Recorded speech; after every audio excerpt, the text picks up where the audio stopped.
¿A cómo el maicito, jefe? ¿Eh? ¿Y cuál es el que le gusta a las palomas? Con esta. ¿Cuál? Uno. Sí, tampoco hay que engordar a las palomas, luego si engordan no vuelan. Amigas palomas, me recuerdan una que yo tengo en casa. Ahí, a ver, la que sea menos tímida, que le eche huevos. Trépate, no seas tonta.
En diciembre del 53, el doctor Ernesto Guevara llega a Guatemala, a la ciudad de Guatemala. Luego, enseguida, escribe una carta a su madre que es muy significativa. Dice, el único país que vale la pena de Centroamérica es este. Su capital no es más grande que Bahía Blanca y tan dormida como ella. Hay un clima de auténtica democracia, de colaboración con toda la gente extranjera que por diversos motivos viene a anclar aquí. ¿Anclar? La palabra maldita para el vagabundo Ernesto, anclar. Guatemala está sacudida por los cambios que está produciendo el gobierno progresista de Jacobo Arbenz. Hay una reforma agraria potente en marcha en un país dominado por las transnacionales y la United Fruit. Hay un clima de cambio, de nuevas legalidades, leyes laborales que benefician a la gente. Y hay además, como en todo proceso revolucionario, hay un clima de tensión contrarrevolucionaria. La reforma, promulgada un año antes de la llegada de Ernesto Guevara al país, buscaba distribuir las tierras, ya que hasta el momento el 2% de la población poseía el 70% de la tierra. Además, perseguía el objetivo de disminuir la cantidad de tierra ociosa que estaba en su gran mayoría en manos de la United Food Company y establecía la abolición de todas las formas de servidumbre y esclavitud.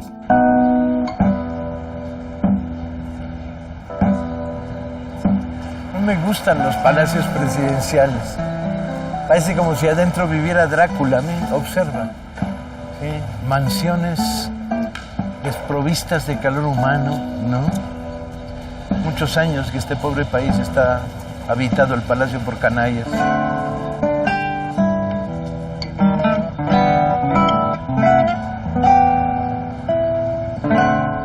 El 20 de diciembre del 53, a los pocos días de haber llegado, Ernesto busca cobijo.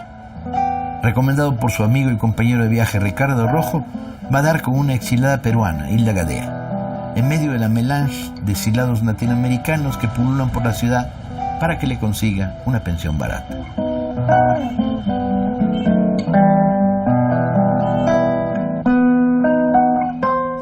Señor Méndez. Adelante. Mucho gusto. Mucho gusto saludarle. Le van a hacer una toma al cuarto del Che. ¿No le preocupa? Del Che. Sí. Voy a arreglar esto. Mejor si tú estás ahí. Aquí es donde se venía él a leer. En este lugar. Muy buenas. Hola, buenas. Bien nomás. ¿Te tocó a ti vivir aquí en el cuarto del Che? Sí.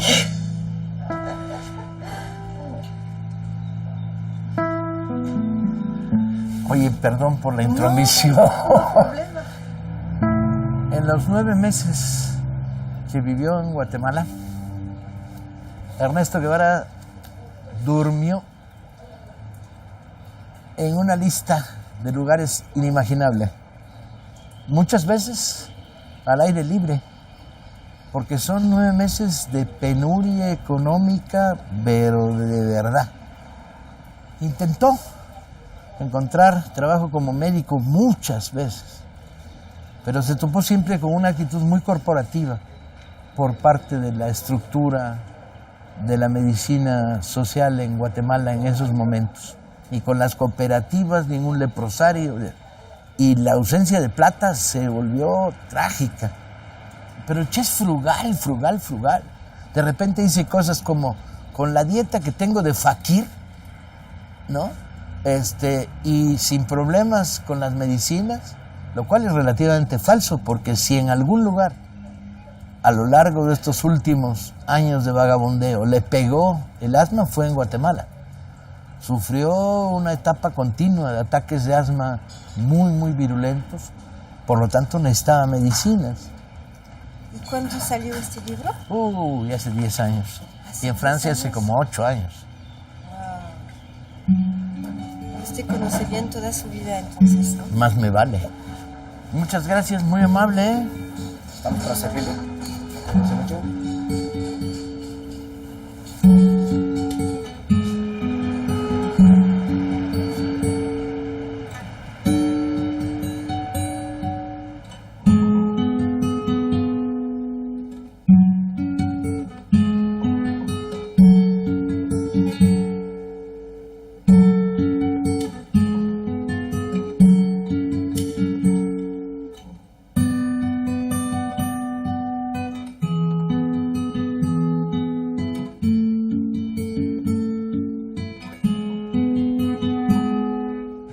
El Parque Morazán, el corazón de Guatemala, uno de los muchos puntos de encuentro que el doctor Ernesto Guevara tendría con Hilda Gadea.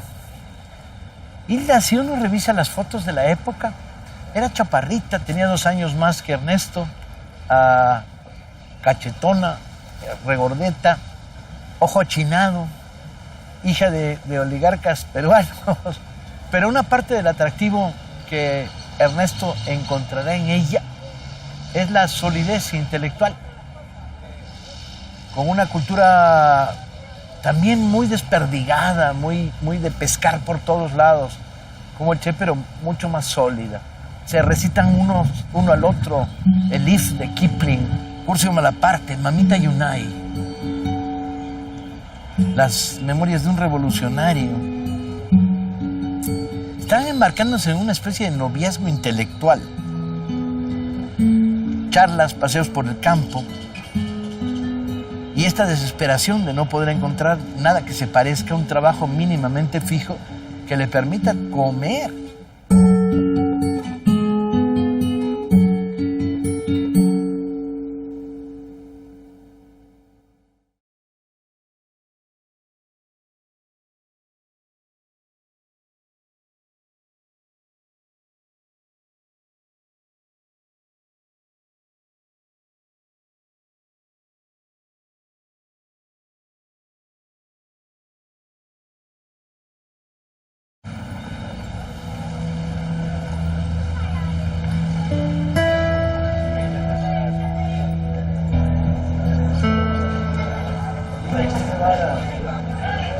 ¡Viva la revolución! ¡Viva Cuba!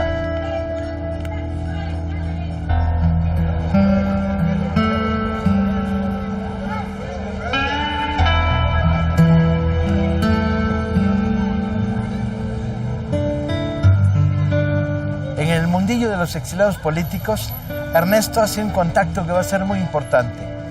Se encuentra con uno de los combatientes del 26 de julio cubano contra la dictadura de Batista. Él no participó en el asalto principal, pero sí en uno de los asaltos secundarios. Es Nico López, un muchacho hijo de españoles, pelo alborotado, muy joven, que se encuentra exilado aquí en Guatemala. Y en la picaresca cubana encuentran su primer empleo, que es, se dedican a la venta callejera. La pregunta es, ¿de qué? Y la respuesta es todavía más sorprendente. Ernesto cuenta en una carta: por ahora vendo en las calles una preciosa imagen del Señor de Esquipulas, un Cristo negro que hace cada milagro bárbaro. Ya tengo un riquísimo anecdotario de milagros del Cristo y constantemente lo aumento. Y es un Cristo que tiene lucecitas detrás de la estampita. Parece que el negocio no es muy fructífero y terminan fracasando, pero por lo menos les da unos pesos para poder comer en esos días aciagos.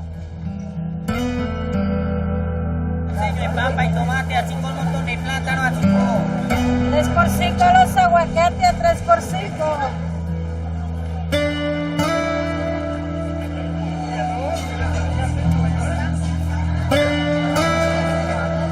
Le vamos a servir, mi reina. Jóvenes que van a comer, ¿qué les damos? Hay tiras, hay bucha, hay revolcada, hay salpicón, hay patitas a la vinagreta, chicharrones, carnitas dobladas, pacayas. Hay tortas de yuca, hay mole de plátano y hay chicharrón con pelo. Todo eso. ¿Qué le vamos a dar? ¿Qué va a comer? Yo creo que un chile relleno. Chile relleno, muy bien. Pues se ve re buenísimo el aguacate aquí ahora. Debe estar bien maduro, ¿no? ¿Acá quiere que le ponga un poquito de salsa de tomate? Sí. Perdón. Le vamos a servir, mi reina. Jóvenes que van a comer, ¿qué les damos?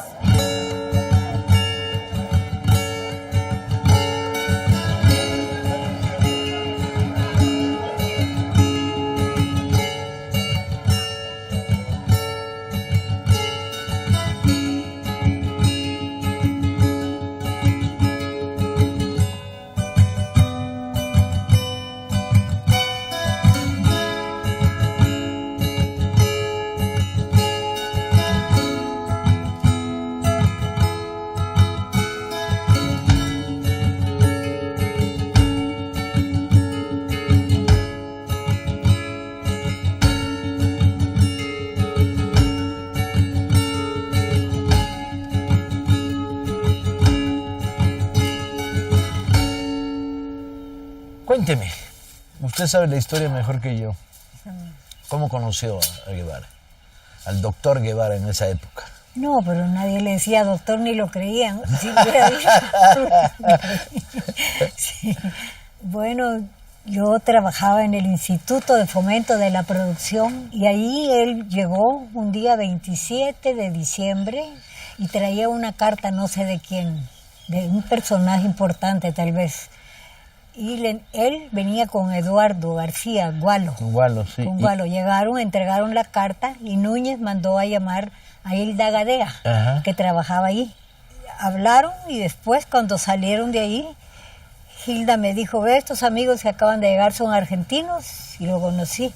Yo acababa de venir de los Estados Unidos, estaba joven y andaba solo organizando fiestas y excursiones. Y entonces dije, ay, qué bueno está para invitarlos a una fiesta. Les vamos a hacer una fiesta en su honor.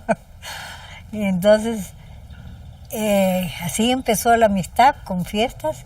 Hilda era como la embajadora de la simpatía aquí en Guatemala. No sé cómo hacía, que conocía a todos los que llegaban de Perú, de Venezuela, etcétera. Y el Che quería conocer gentes políticas y quien le empieza a presentar esas personalidades es Hilda Gadea. Ajá.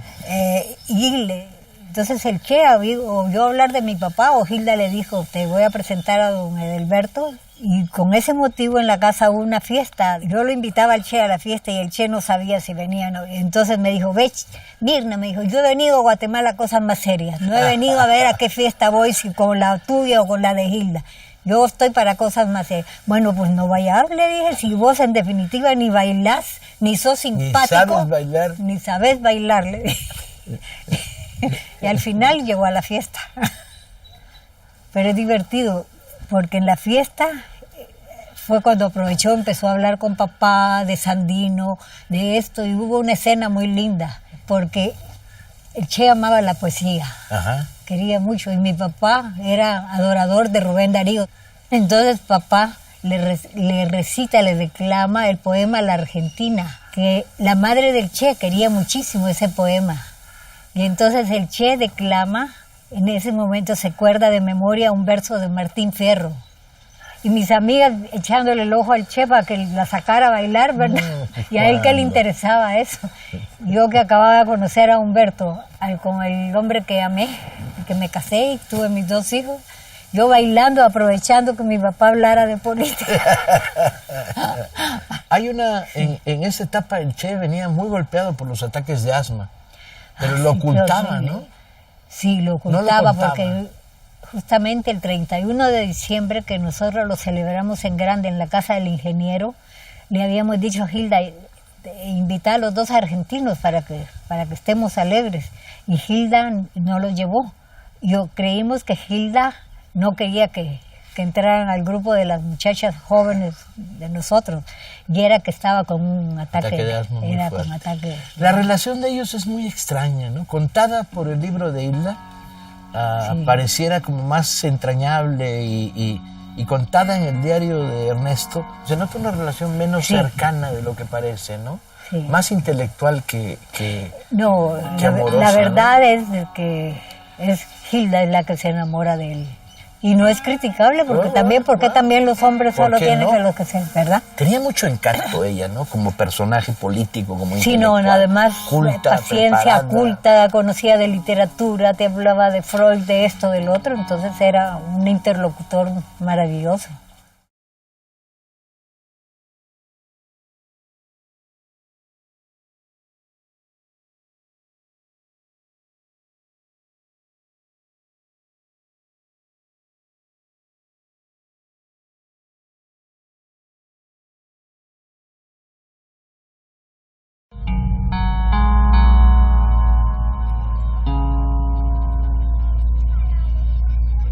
Durante su segundo mes en Guatemala, la situación política se va tensando.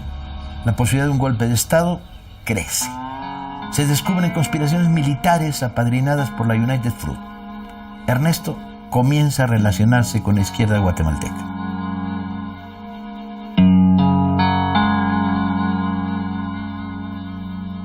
Desde que llegó, sentía Ernesto como que aquí estaba pasando algo absolutamente diferente, ¿no?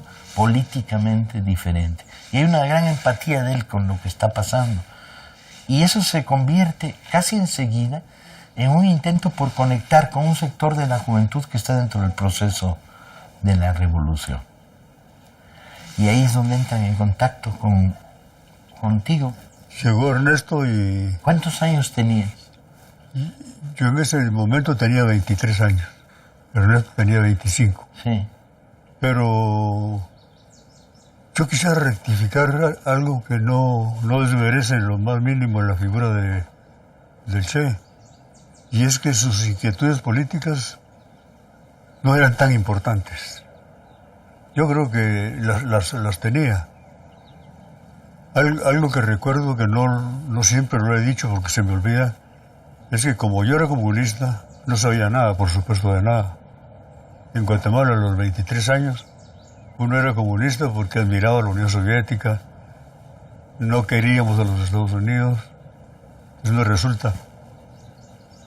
Pero me acercaba a él para discutirle por qué era peronista. Sin ninguna razón, era provocación mía, Porque sectarismo. él no lo era, no era peronista. Pero yo no lo sabía. ¿Ah? Ni él sabía que era antiperonista. No. Entonces en la discusión tenía unas cosas en que decía de, pero yo admito esto, la dimensión social, las luchas sociales, pero siempre me aseguró que no era peronista. Yo lo molestaba mucho y le hacía bromas. Inquietudes políticas profundas no tenía. Privaba todavía el espíritu de aventura en él y de andarín. Creo que no habría que confundir las cosas. A los 25 años de Ernesto no había definido su vida como revolucionario. En Guatemala empezó a cambiar. El giro se opera aquí, no antes. No, Se opera aquí y no termina aquí, sino en México, claro, cuando se encuentra con Fidel, con los cubanos. con los cubanos. Yo me lo encontré en México, ya amigo de los cubanos, con un libro bajo el brazo. Y le pregunté qué tenía ahí, y me dijo, estoy leyendo El Capital porque quiero aprender bien de qué se trata. Y para que lo aprenda bien, pues lo voy a aprender en alemán. Entonces yo le dije, pero tú no sabes alemán. Precisamente, me dijo, leyendo lo voy a aprender alemán. Lo dijo con tal convicción convicción o terquedad que siempre tuvo en su vida. Lo voy a aprender en alemán. Me sorprendió, porque ya revelaba un carácter duro, estricto. Pero siempre era así, ¿no? Siempre apretando la máquina, siempre forzándose a sí mismo. Exactamente. A mí me sorprende su paso por Guatemala, el personaje estoico. También es cierto que debería haber un clima muy particular en esos años, ¿no? De efervescencia política en este país, ¿no? La reforma agraria por primera vez realmente en marcha, la ofensiva de la reacción. Creíamos que la revolución había empezado, estábamos seguros de ganar, estábamos ganando. Las cosas que se hicieron en aquel momento con Arbe, sobre todo, no se habían hecho nunca. Una manifestación campesina en la ciudad de Guatemala era un abuso que los terratenientes no aceptaban, que en las calles de su ciudad desfilara la indiada, y desfilaban con consignas.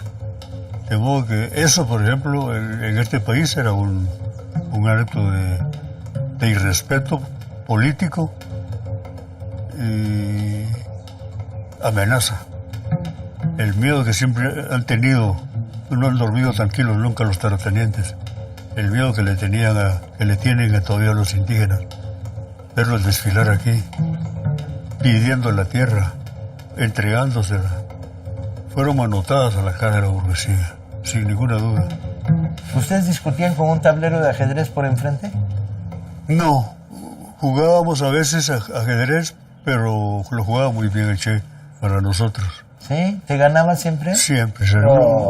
Una vez jugó contra 4 y nos ganó los 4 al mismo tiempo. Él con su tablero y 4 ahí jugando. Una simultánea. Sí. ¿Cómo era en aquel año, siempre sometido a las penurias de la falta de trabajo? Era un muchacho desaliñado, que cuando llegaba a algún lado andaba con su sleeping bag. De modo que no era la figura que uno se imaginó que iba a tener. Era un chico con cara de niño, tenía ya 25 años, pero tenía cara de niño, en la Casa de la Juventud. Dormía él en una habitación vacía, y ahí le dimos lugar. Ahí ponía él su sleeping bag, que era verde, y se metía en él y se dormía, y de repente entramos y lo veíamos dormido. Era una cosa verde y una cara sonrosada. Aquí al tomate, hay un tipo de tomate que le llaman miltomate, que es un tomate que es chiquito, rojo, con muchas hojas verdes. Ajá. Entonces le decíamos miltomate también a veces. Parece miltomate. El apodo ese no quedó, pero era un miltomate. La fruta, la cara rosada y el resto, la hoja verde. Le pusimos Shakespeare y así quedó. Era muy serio, pero sobre todo podía discutía, le gustaba discutir. Iba a la polémica. A la polémica.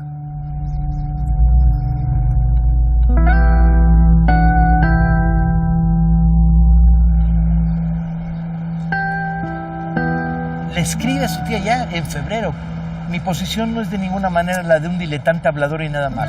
He tomado posición decidida junto al gobierno guatemalteco y dentro de él en el grupo del PGT, que es además comunista, relacionándome además con intelectuales de esa tendencia. Y los días transcurren y Ernesto Guevara sigue en Guatemala.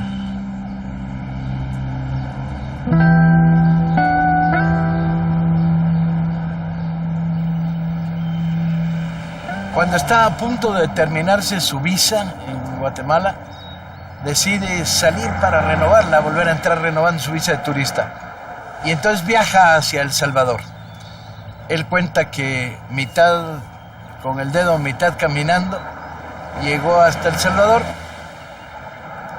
Ahí le quitan los libros la policía en la frontera, está a punto de meterse en un lío por decir que hay democracia en Guatemala y no la hay en Salvador, y finalmente regresa por Puerto Barrio.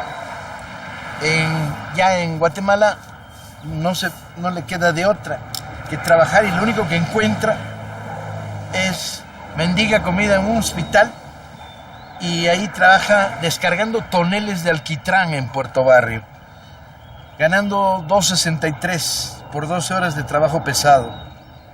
Y dice, donde hay mosquitos en picada en cantidades fabulosas, quedé con las manos a la miseria y el lomo peor.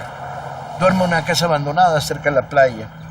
De alguna manera se siente orgulloso de haber soportado el trabajo. Me demostré, escribe, que soy capaz de aguantar lo que venga, y si no fuera por el asma, más de lo que venga.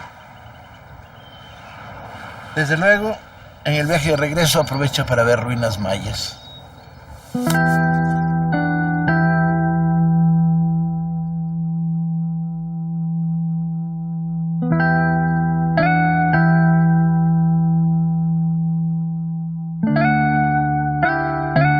En una carta a su madre habla con pasión de las ruinas mayas que ha visitado. Sin embargo, rechaza su vocación de arqueólogo. Me parece un poco paradójico hacer como norte de mi vida investigar algo que está muerto sin remedio.